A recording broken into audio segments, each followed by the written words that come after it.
ओम गुरुभ्यो नमो गम गणपते नमो मते नमो राम रामाय नमो मातेश्वरी नमो नमः मातापितृचरण कमलेभ्यो नमो नमः। ओम शांति शांति शांति। हरि ओम गुरुभ्यो नमः। सिंह राशि, राहु का आपके अष्टम स्थान में गोचर। राहु उल्टा चलते हैं। अभी आपके सिंह राशि के नवम में चल रहे थे, भाग्यस्थान में चल रहे थे, अष्टम में जाएंगे। अष्टम का राहु नेचुरली अच्छा नहीं कहा गया, लेकिन राहु यहाँ बहुत मज़ा करता है। अष्टम स्थान में राहु आनंदित होता है। अष्टम स्थान का राहु को किसी किसी स्थान में राजयोग भी बताया गया, लेकिन अष्टम स्थान बाधा का स्थान है, बाधक स्थान है, चोर चपेट एक्सीडेंट का स्थान है, मृत्यु तुल्य पीड़ा का स्थान है, मृत्यु और आयु का स्थान है, दृक् स्थान है, बहुत गहरा खाई और कुआं कहा गया है। और अष्टम स्थित कोई भी ग्रह आपके जीवन में बाधा ही सृष्टि करता है, और राहु आपके इसी स्थान पे आ रहा है। विगत दिनों में नवम स्थान में राहु 1 साल 6 महीना रहा। नवम स्थान से पंचम दृष्टि में आपके ऊपर दृष्टि आपके अंदर भ्रम, भय, भूल, भटकाव, भगवा, बुद्धू, भत्ता बना के रख दिया था। एनेस्थेटिक प्रॉब्लम दे रहा था, एनेस्थेसिया दे के मार दे रहा था।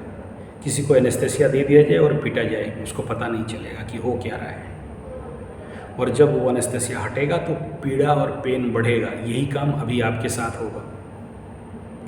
नवम में आपको एनेस्थेसिया का इंजेक्शन दे दिया था और सब कुछ प्रॉब्लम करा रहा था। धन हानि, प्राण पीड़ा, मान सम्मान का हानि, अपने से अपना पैर काटना, अपने से अपना जीवा छेद रहे थे, समझ में नहीं आ रहा था।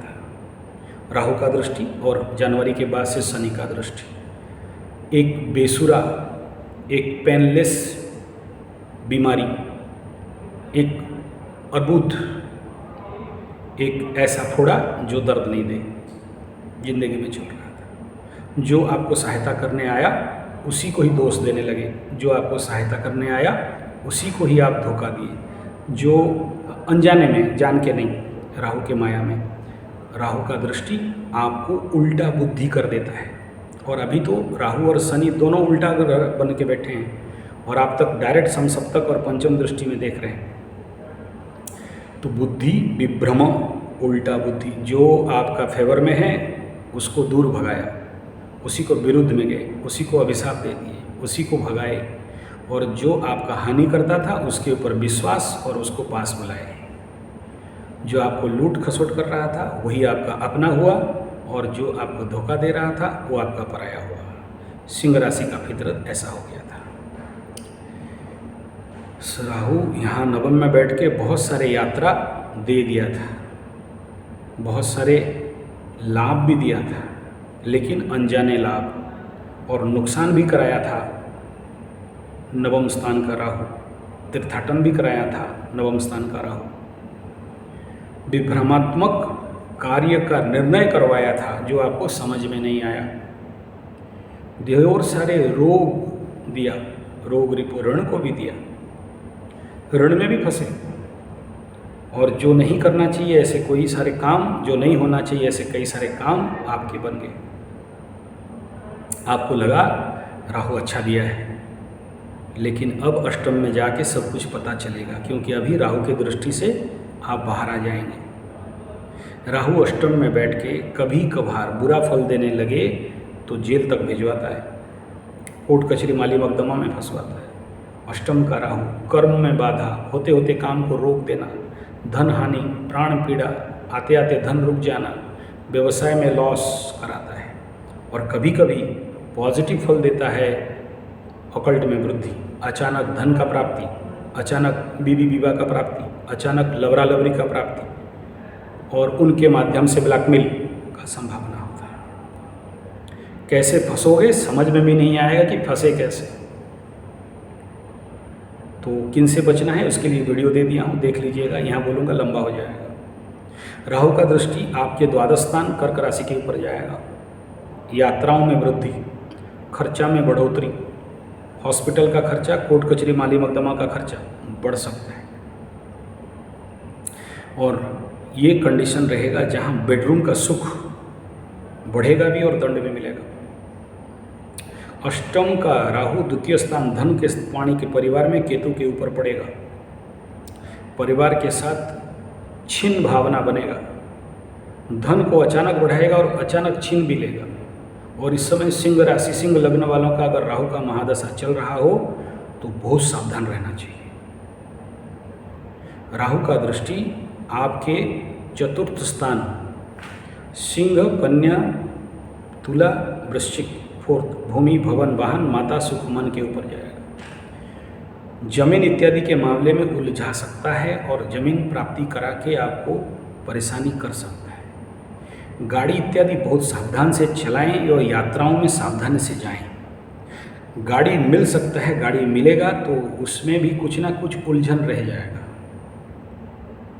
माता का स्वास्थ्य के प्रति बहुत सावधान रहने का आवश्यकता है इस समय सिंह राशि सिंह लग्न वालों को। और जो पास्ट में नवम का शनि और सप्तम का शनि और नवम का राहु, जो कि आपको लग रहा था कि समाधान है, अब वो समस्या रूप में सामने आ सकता है। इसके लिए बड़ा सावधान रहें। धोखा का संभावना बहुत है। जमीन जायदाद को लेके, गाड़ी इत्यादि को लेके सुख जैसे फील होगा लेकिन एक्चुअली दुख रहेगा। वाद विवाद में उलझ सकते हैं। वाणी में ऐसा कटुता आ सकता है जिसका आपको समझ में नहीं आएगा कि किसको क्या बोल रहे हो। केतु जैसे विच्छेदात्मक पेनफुल वर्ड्स निकल सकते हैं। ये सब नेगेटिव फल अगर आपके कुंडली में दशा अंतर्दशा नेगेटिव चल रहा है तो होगा, लेकिन यहाँ चल के पॉजिटिव फल भी बहुत सारे मिलेंगे। जैसे अच्छी ज़मीन मिलना, गाड़ी खरीदना। अगर जो लोग आध्यात्मिक प्रैक्टिस कर रहे हैं, जब तक पूजा पाठ हवन कीर्तन मार्जन इत्यादि कर रहे हैं, राहु जिनके कंट्रोल में है, राहु जिनको अच्छा, राहु कंट्रोल नहीं होता है लेकिन कुछ जब अच्छे फल देता है तो बहुत सारे आनंद, मजा, मस्ती, विदेश भ्रमण, विदेश यात्रा से लाभ देगा। साथ में आपके परिवार में भी आनंद, मजा, मस्ती, बहुत सारे कार्यक्रम हो सकते हैं। अचानक ढेर सारे धन प्राप्ति भी हो सकता है, लेकिन जैसे जैसे राहु उधर से उतरेगा तो धन हानि भी होगा, नीचे नीचे जब जाएगा। और सबसे बड़ा चीज़, ये आपको बहुत सारे नया ज्ञान करवाएगा। बहुत सारे गड़े मुर्दे उखड़ेंगे, बहुत सारी छुपा हुआ बात जो आज तक समाज को और लोगों को नहीं पता है, अब पता चलना शुरू होगा। आप कोशिश करके भी दबाएंगे, राहु यहाँ दबने नहीं देगा। वे चीज़ आप जो गुप्त रखे थे, राहु यहाँ पर गुप्त रहने नहीं देता है, उघाड़ के रखता है। और वो सारा उघाड़ना आपके इर्द गिर्द के लोगों को तक उघाड़ के रखेगा। और राहु यहाँ आप नहीं चाहते हुए भी आपके मुंह से ऐसा वाणी निकलवा देगा राहु का दृष्टि से, जिसके बाद आपको बेशर्मी और पछतावा के सिवा और कुछ रहेगा नहीं। लेकिन इससे राहु का नेगेटिव फल को पॉजिटिव करने के लिए आवश्यकता है दो ही रास्ता। या तो भोलेनाथ के शरण में जाइए, अष्टाध्यायी का पाठ, या फिर विष्णु सहस्त्रनाम का पाठ। उससे नीचे तो शिव पंचाक्षरी या फिर वासुदेव का मंत्र नित्य रेगुलर। और अगर आपका कुंडली में अच्छा दशा अंतर्दशा चल रहा है तो ऐसा नेगेटिव फल नहीं मिलेगा, बल्कि अच्छा फल मिलेगा। अष्टम का राहु अच्छा फल भी देता है। It depend upon your bar chart, आपका कुंडली क्या बोल रहा है। अगर कुंडली आप जानते हो कैसे मैनेज करना, मेंटेन करना, राहु का एनर्जी को कैसे बैलेंस करना, कब क्या देना है, क्या लेना है, तो नो प्रॉब्लम। जो लोग मांस, मछली, अंडा खाते हैं, प्याज, लहसुन इत्यादि खाते हैं, उनके लिए थोड़ा सा जरूर इस समय हल्का फुल्का प्रॉब्लमेबल हो सकता है। और राहु महादशा चल रहा है तो मैं कहूँगा कुंडली विश्लेषण करा के जरूर इस 1.5 साल के अंदर 3 रुद्राभिषेक करवा लें, लेकिन 1,25,000 मंत्र पाठ के साथ। इस समय बड़े सर वाला काला काला महिला या नारी से थोड़ा सा बच के, पानी थोड़ा सावधान से पिए। वाटर कंटामिनेटेड डिजीज़ हो सकता है, जिसका इन्फेक्शन वगैरह है, ये कहीं ना कहीं थोड़ा सा बढ़ने का संभावना है। सिंह राशि का इस समय आपका सप्तम और अष्टम दोनों एक्टिवेट होने के कारण ये पारिवारिक जीवन में किसी न किसी प्रकार का उथल पुथल का भी सिग्नल दे रहा है। ससुराल पक्ष से कई सारे समस्या एराइज हो सकते हैं, मनांतर हो सकता है, इसमें थोड़ा सा सावधान रहें। सिंह राशि के ऊपर शनि का समसप्तक दृष्टि और जब राहु का दृष्टि हटेगा, ये दोनों परिस्थिति सिंह के लिए बहुत ज़्यादा पॉजिटिव होगा ऐसा नहीं दिख रहा है।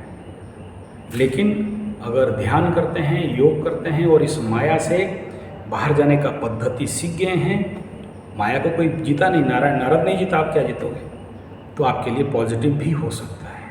धन्यवाद, नमस्कार।